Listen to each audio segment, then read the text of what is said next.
بسم اللہ الرحمن الرحیم۔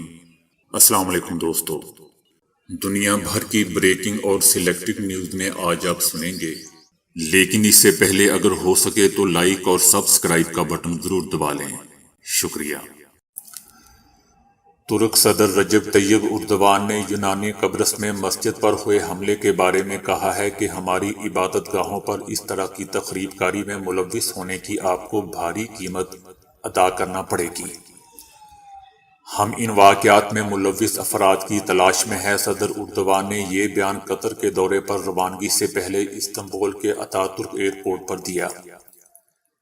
یونانی قبرص کی انتظامیہ کے مسجد پر حملے پر رد عمل ظاہر کرتے ہوئے صدر اردوان نے کہا کہ جنوبی قبرص میں کی جانے والی اس کارروائی پر ہم خاموش نہیں بیٹھیں گے۔ ان مساجد کی حفاظت کرنا قبرص کی انتظامیہ کی ذمہ داری ہے۔ دوستو، لارناکا جامع مسجد پر 2 دسمبر کی شام کو ایک بدنما حملہ کیا گیا تھا۔ حملے میں کوئی جانی نقصان تو نہیں ہوا تھا، تاہم پولیس کی جانب سے تحقیقات کے نتیجے میں ایک شخص کو گرفتار کیا گیا تھا۔ قبرص کے صدر نے جامع مسجد کو نظر آتش کرنے کی کوشش کی شدید مذمت کرتے ہوئے کہا تھا کہ ماضی میں بھی اس مسجد کو نظر آتش کرنے کی کوشش کی گئی تھی، اور اس حملے نے ایک بار پھر ظاہر کیا ہے کہ یونانی ذہنیت تبدیل نہیں ہوئی ہے۔ انہوں نے کہا کہ 1963 سے 1974 کے دوران ہماری سینکڑوں مساجد پر حملے کیے گئے اور انہیں تباہ کیا گیا۔ روس کے صدر نے انڈیا میں وزیر اعظم نریندر مودی سے ملاقات میں کہا ہے کہ انڈیا کو ایک عظیم طاقت، دوستانہ قوم اور آزمایا ہوا دوست سمجھتے ہیں۔ عسکری اور توانائی کے شعبوں میں تعلقات بڑھانے کی غرض سے روس کے صدر پیوٹن نے انڈیا کا دورہ کیا ہے۔ انڈیا کو ہتھیار فراہم کرنے والے ممالک میں روس کا کردار نمایاں رہا ہے۔ دونوں ممالک کے درمیان ہونے والے حالیہ معاہدے کے تحت روس نے فضائی حملوں کا دفاع کرنے والا جدید ترین S-400 میزائل سسٹم انڈیا کو فراہم کیا ہے۔ دوستو، یہ بھی یاد رہے کہ چائنا کی ابھرتی ہوئی طاقت کا مقابلہ کرنے کے لیے امریکہ نے 4 ممالک پر مشتمل سیکیورٹی ڈائیلاگ ترتیب دیا ہے، جس نے چائنا اور روس میں تشویش کی لہر دوڑا دی ہے۔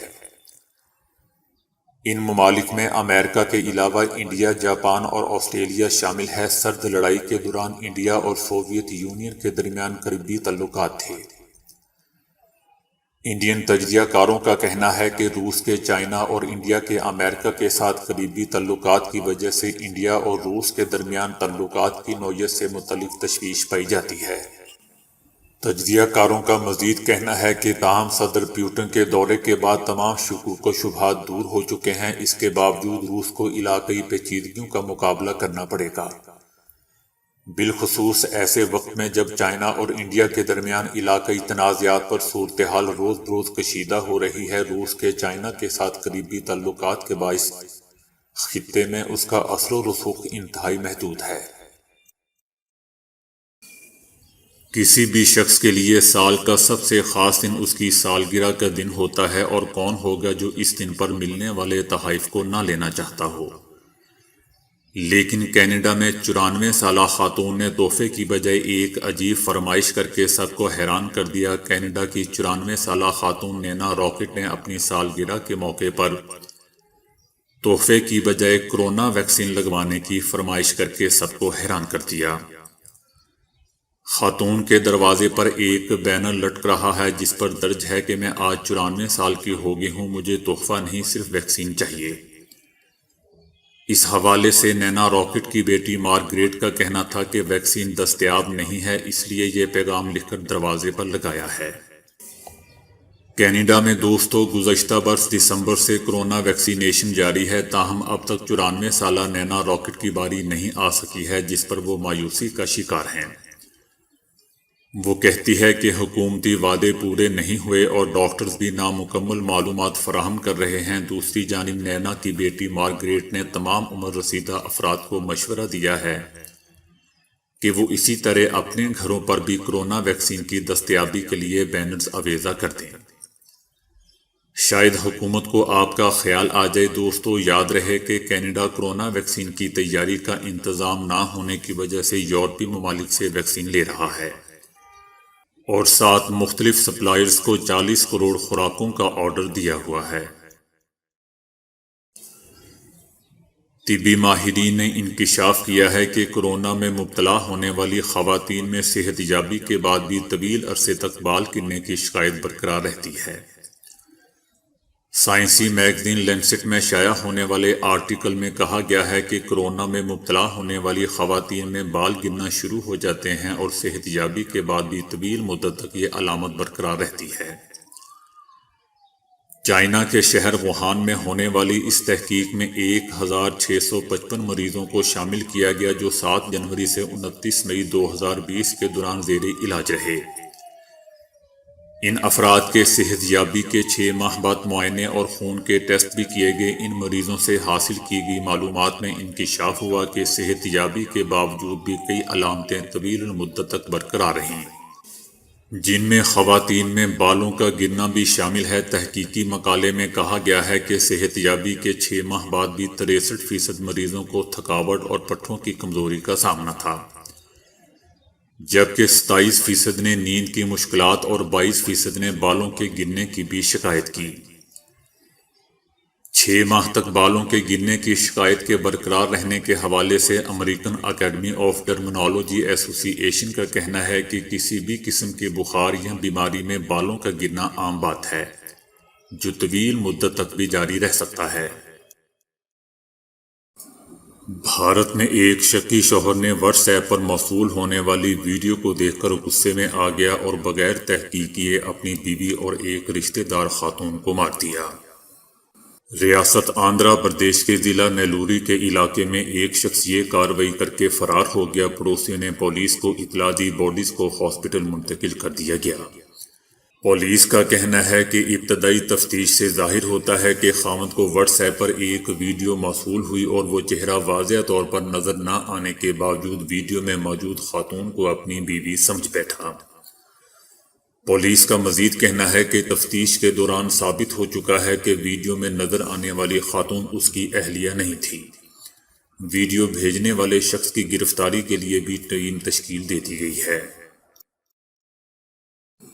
ریاست اتر پردیش کے 30 سالہ ورما نامی نوجوان سماجی کارکن تھا جس نے اپنی جان لینے کی وجہ اپنی بیوی کو قرار دیا۔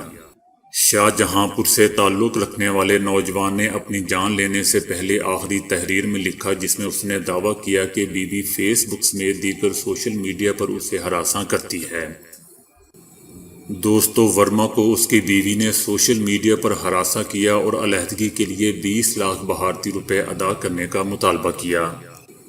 پولیس حکام کا کہنا تھا کہ نوجوان کو ضلعی ہاسپٹل میں منتقل کیا گیا تھا، جس کے بعد ڈاکٹرز نے اس کی حالت کو تشویشناک قرار دیتے ہوئے بریلی ہاسپٹل منتقل کرنے کا حکم دیا، لیکن اس شخص چندن ورما نے راستے میں ہی دم توڑ دیا۔ جاپان میں ایک صاحب ایسے ہیں جو خود کو آنسوؤں کا استاد کہتے ہیں اور گزشتہ 8 سال میں 50,000 سے زائد لوگوں کو باقاعدہ آنسوؤں سے رونے کی تربیت دے چکے ہیں۔ ان کے پاس کچھ ایسے طریقے ہیں جن پر عمل کر کے آپ خوب آنسو بہا سکتے ہیں، چاہے کتنے ہی سخت مزاج کیوں نہ ہو۔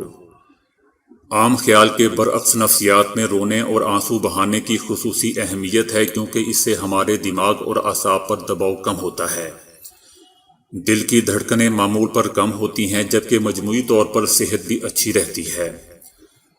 اس کے علاوہ دوستو، رونے کے بعد انسان خود کو ہلکا پھلکا محسوس کرتا ہے اور پہلے سے بہتر محسوس کرتا ہے۔ ان کا کہنا ہے کہ شروع میں ان کا کام کچھ خاص نہیں چل رہا تھا، لیکن 2015 میں ایک سرکاری مطالعہ شائع ہوا جس میں بتایا گیا تھا کہ جاپانی لوگوں میں رونے کا رجحان بہت کم ہے، کیونکہ جاپانی رونے کو اچھا نہیں سمجھتے، جس کی وجہ سے ان میں بے چینی اور اضطراب گھیر لیتا ہے، جس کا اثر ان کی گھریلو اور پیشہ ورانہ زندگی پر پڑتا ہے۔ ان کا کہنا ہے کہ آج ان کے پاس رونا سیکھنے کے خواہش مند افراد اتنی زیادہ تعداد میں آتے ہیں کہ انہیں سر کھجانے کی فرصت بھی نہیں ملتی۔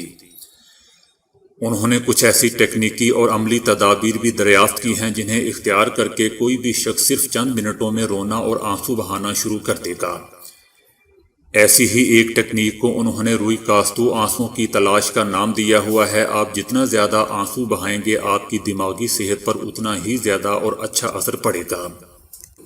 ان کا کہنا تھا کہ اگر آپ ہفتے میں صرف ایک بار آنسو بہانے کا معمول بنا لیں تو آپ اعصابی تناؤ سے آزاد زندگی گزار سکیں گے۔ لیکن دوستو، مسئلہ یہ ہے کہ کون جاپان جائے؟ سستا ترین طریقہ یہ ہے کہ آپ بھی وزیر اعظم نریندر مودی اور نواز شریف کی تقریر سن لیں، پھر آپ بھی باقیوں کی طرح کہتے ہوئے پھریں گے کہ نریندر مودی اور نواز شریف کی تقاریر سن کر رونا آتا ہے۔ تو دوستو، ابھی کے لیے اتنا ہی۔ ویڈیو کو لائک اور شیئر کرنے کا بہت بہت شکریہ۔